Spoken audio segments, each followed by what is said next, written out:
Walang raw patunay pero may mga witnesses? At gagastusan daw ang biyahe nila? Ano ito?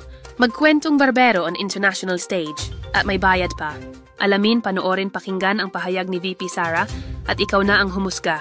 Habang patuloy ang pag-usad sa kaso ni FPRRD sa International Criminal Court, ICC, may matapang na pahayag si Vice President Sara Duterte laban sa desisyon ng gobyerno na punduhan ang mga witnesses kontra sa kanyang ama. Habang nasa The Hague para dalawin si FPRRD sa ICC Detention Facility, sinabi ni VP Sara, "Nakakalungkot dahil sinasabi nilang walang patunay. Pero ngayon may mga witnesses. At kaya naman palang gastusan ang biyahe nila. Pero ang tulong sa mga kababayan nating naiipit sa Iran at Israel, ang bagal." Ayon sa kanya, misplaced priority ang nakikita niya ngayon sa administrasyon. Mas inuuna raw ang political show kaysa ang aktwal na pangangailangan ng mga Pilipino sa ibang bansa.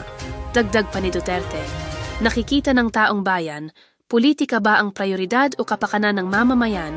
Matatandaan na sinabi ni DOJ Secretary Boying Remulla na everything that could be erased has been erased. Kaya daw pinaubayan na sa ICC ang investigasyon. Pero tanong ng ilan, na-erased pa talaga? O baka naman ginagamit lang yung palusot na na-erased kasi wala talagang patunay mula sa simula? Tanong sa manonood, sa tingin mo, may punto ba si VP Sara? Walang na daw patunay, pero may budget para sa mga witnesses? Mag-comment kung tingin mo'y ginagawang political circus ang ICC issue. Like kung naniniwala kang dapat unahin ang serbisyo para sa mamamayan. Follow para sa balitang may tanong, may konteksto at may saysay. Pagod ka na ba sa tambak na labada?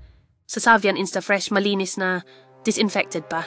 May laundry, dry cleaning at cleaning supplies all in one shop. Kaya ano pang hinihintay mo? Tara na sa Building 8A4. Bahay Caridad, Bayani Street, Quezon City. Sa Savian sulit ang linis at ginhawa.